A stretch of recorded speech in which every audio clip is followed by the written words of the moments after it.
और अब खबरें तफसील से। कांग्रेस ने पायलट को उनके ओहदों से हटा दिया है, लेकिन राजस्थान में सियासी बहरान अभी भी खत्म नहीं हुआ।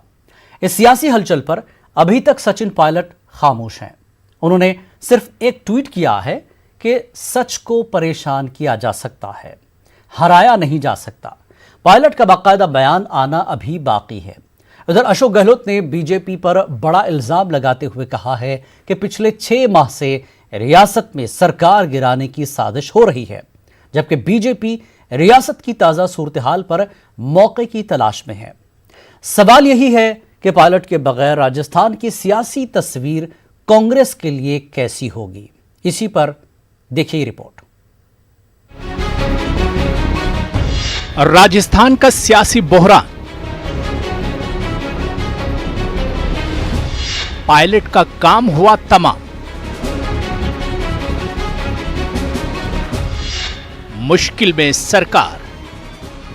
राजस्थान में इख्तिदार की जंग में बागी तेवर दिखाने वाले सचिन पायलट को नायब वजीर आला के ओहदे से हटा दिया गया है। साथ ही विश्वेंद्र सिंह और रमेश मीणा को भी वजीर के ओहदे से बरतरफ कर दिया गया है।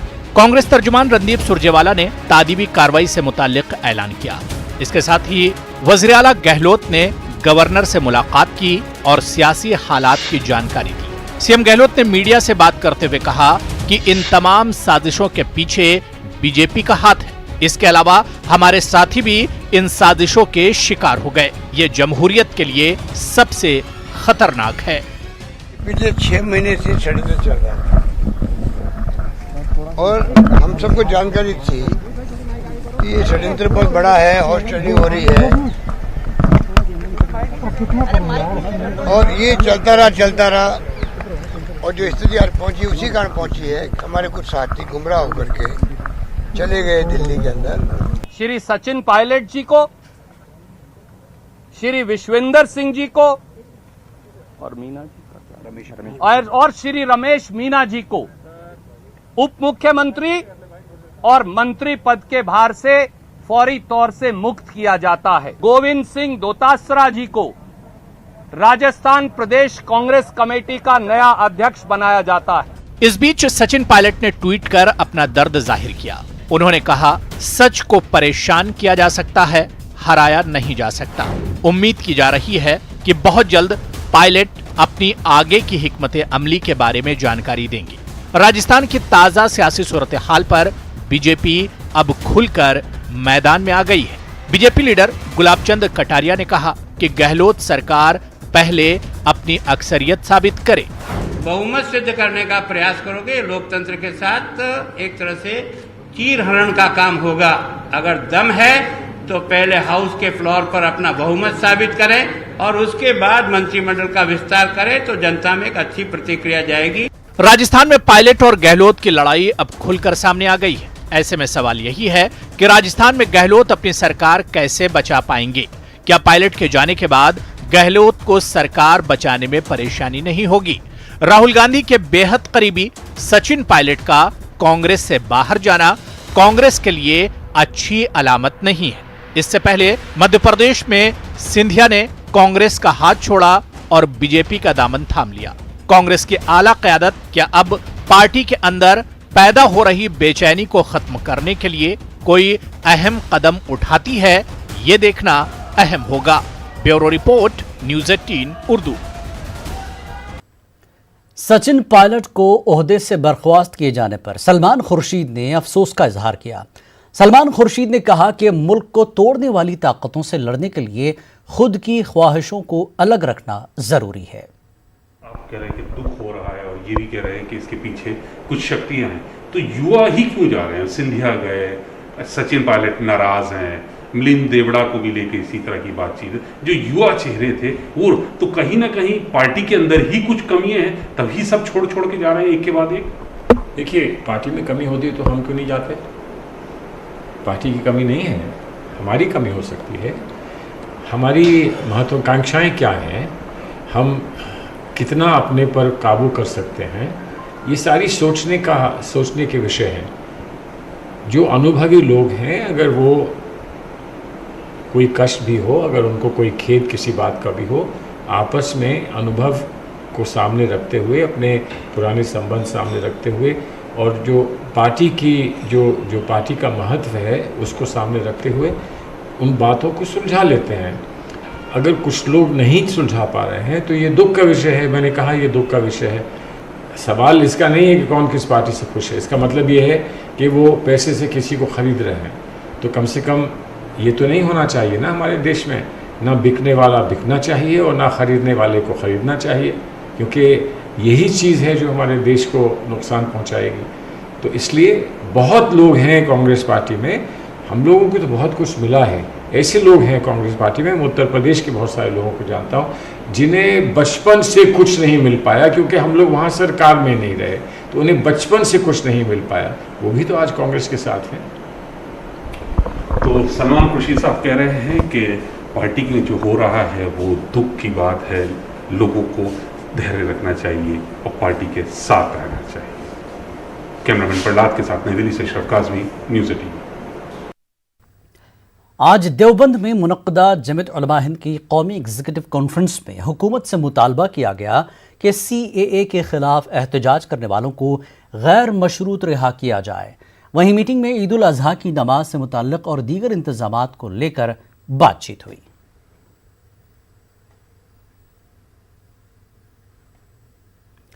यूपी के कानपुर का बदनाम ज़माना गुंडा विकास दुबे की गिरफ्तारी से एक रोज कबल ही उसके 2 शूटरों को मुंबई से मुत्तसिल थाने शहर के कुलशित इलाके से मुंबई ATS ने गिरफ्तार किया था।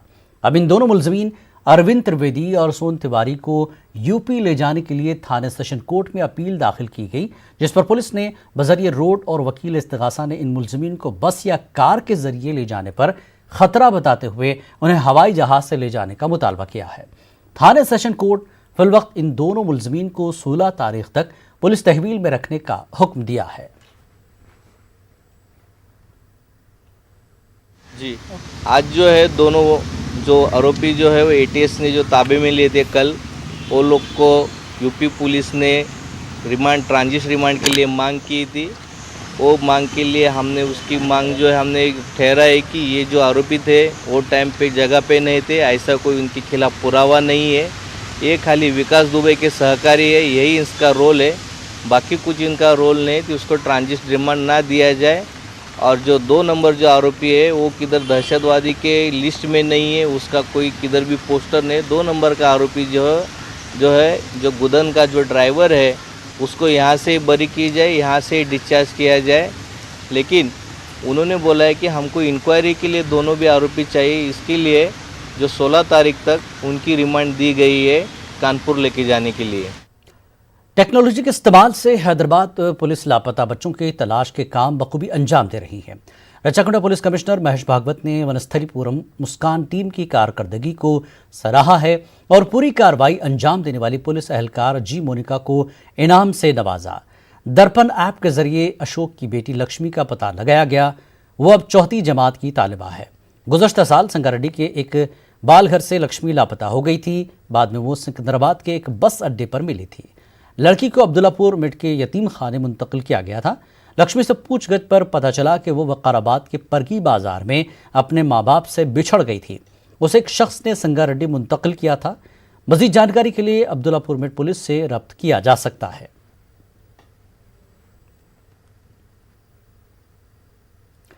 तेलंगाना सेक्रेटेरिएट में मसाजिद को हुए नुकसान पर शदीद नाराजगी और बरहमी का इजहार करते हुए सेक्रेटरी ऑल इंडिया इनकलाब मिल्लत पार्टी ने एहतजाज मुनज़्ज़म किया। मौलाना सैयद हामिद हुसैन शत्तारी की क़यादत में KCR और वज़ीर दाखिला मोहम्मद महमूद अली और तेलंगाना वक्फ बोर्ड सदर का अलामती पुतला बतौर एहतजाज नजर आतिश किया गया।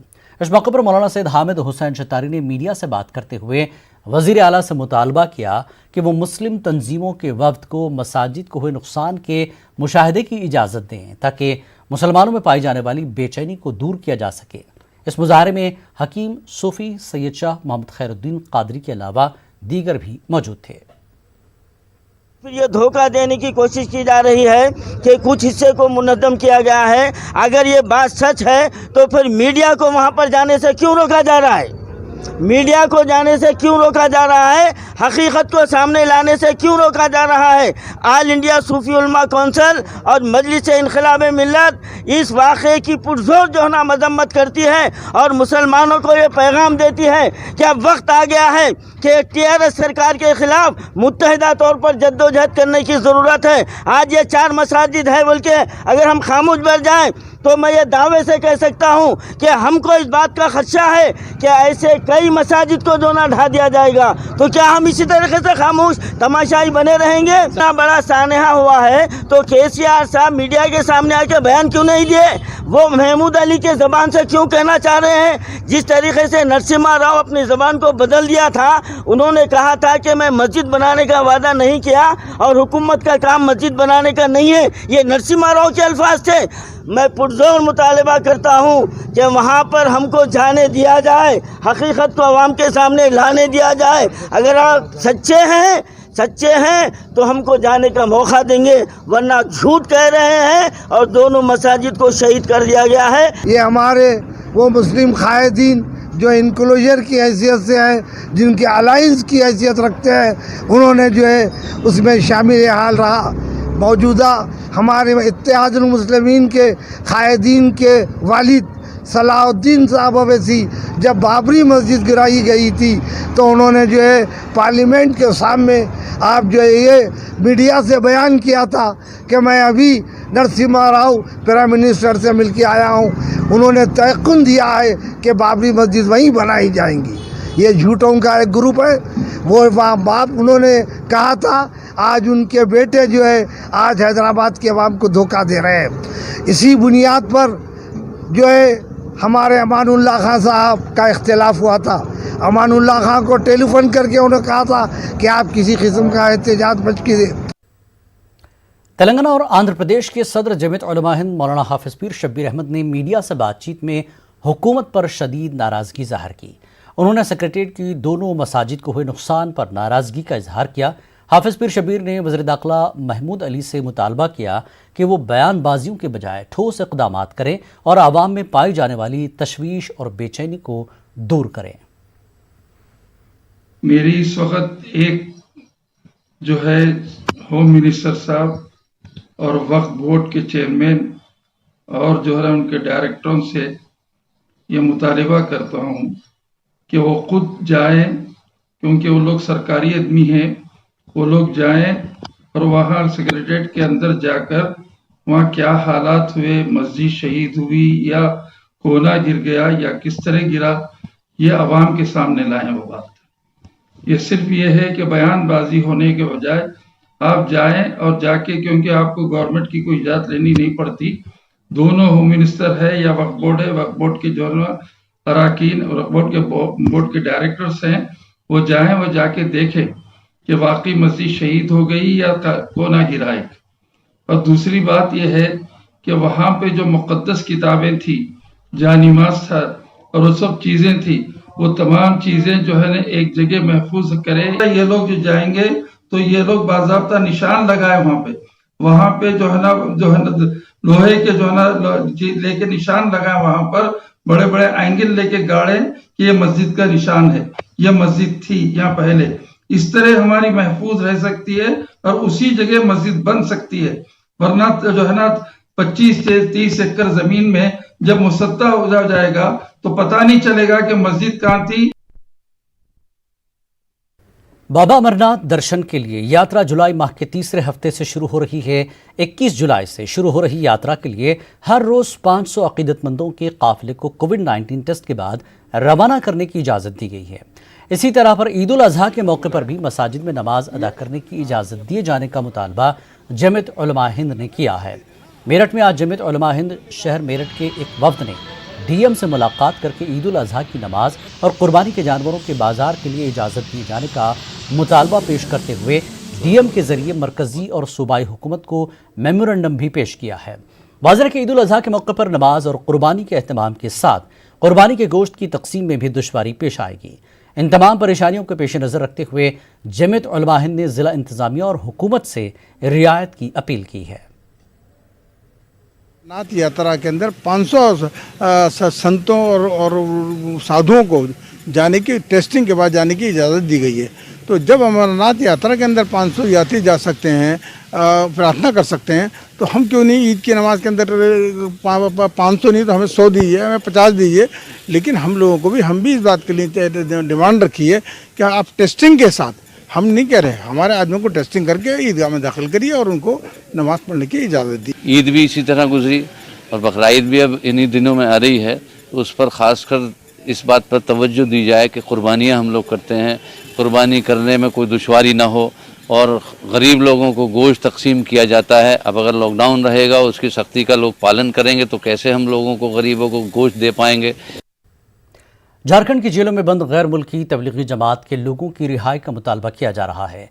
कांग्रेस एमएलए डॉक्टर इरफान अंसारी और मारूफ आलिम दीन डॉक्टर उबैदुल्ला कासमी ने रियासती हुकूमत से मुतालबा करते हुए कहा कि रांची, धनबाद और जमशेदपुर की जेलों में कैद तबलीगी जमात से जुड़े बैरून ममालिक के तकरीबन 3 दर्जन लोगों के खिलाफ लगाए गए मुकदमात वापस ले जाएं, ताकि उनकी रिहाई के बाद वीज़ा फराहमी और घर रवानगी को यकीनी बनाया जा सके।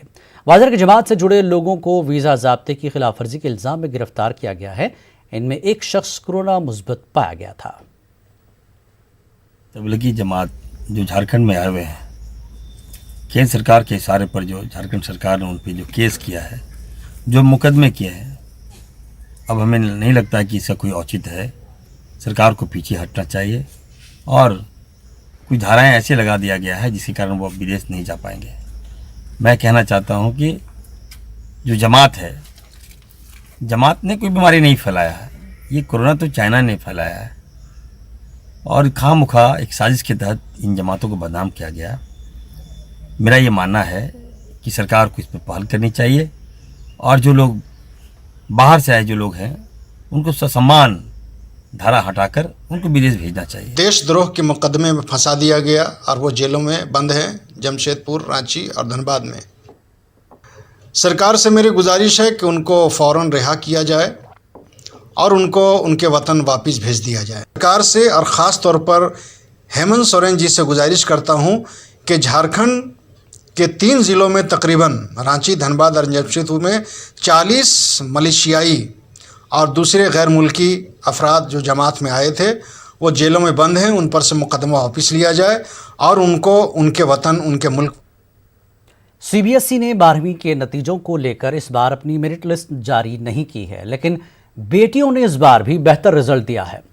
तमाम तरह की दिक्कतों और मुखालफत हालात और वालिदा की वफात के बावजूद दिल्ली की एक बेटी ने 97% नंबर हासिल किए हैं। देखिए रिपोर्ट।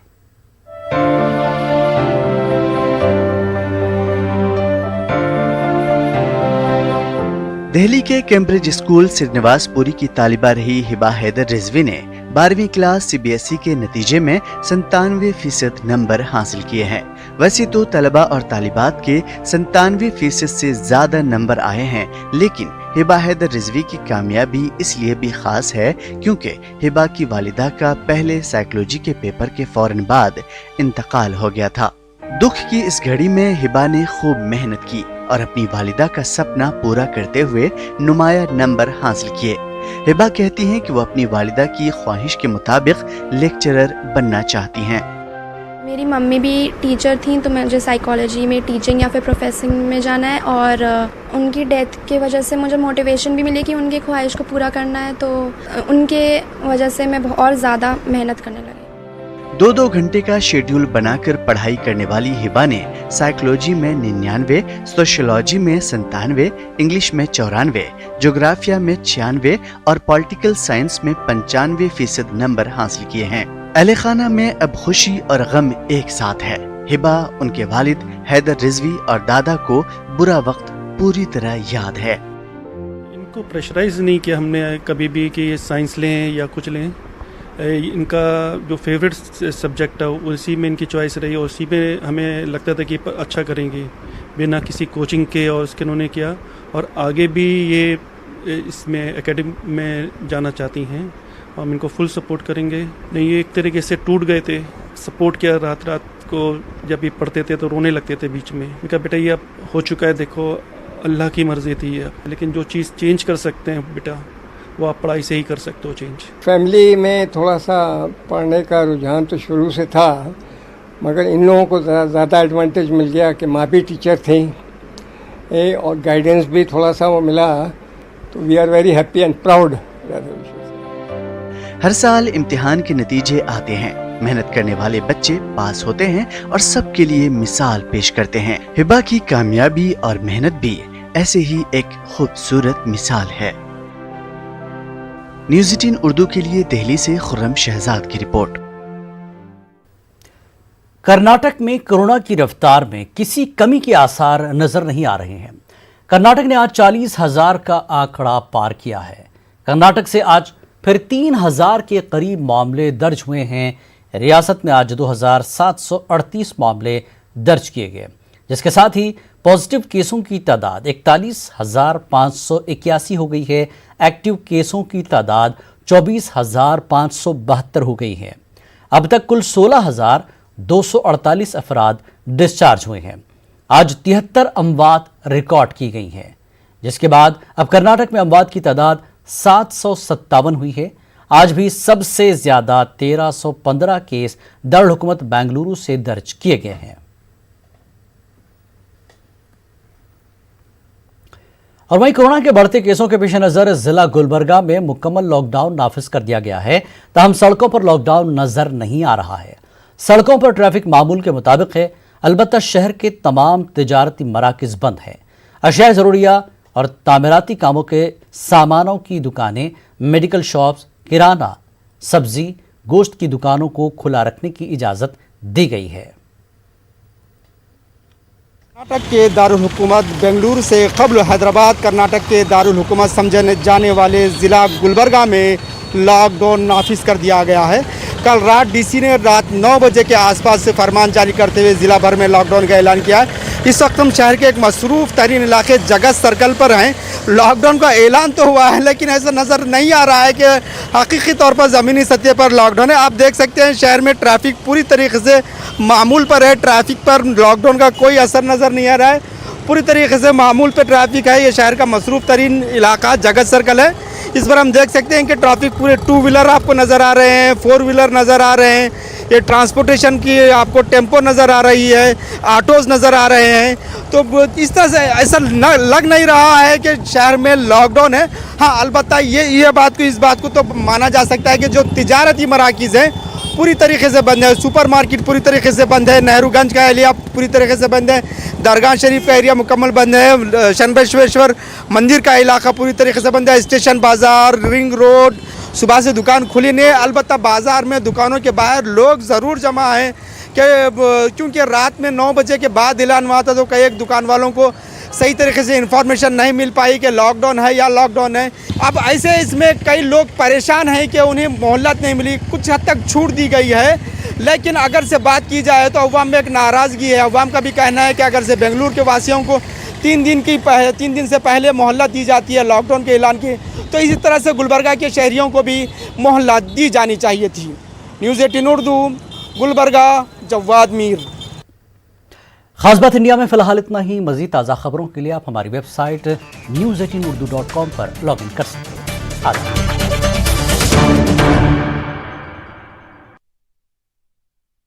बड़ी बीमारी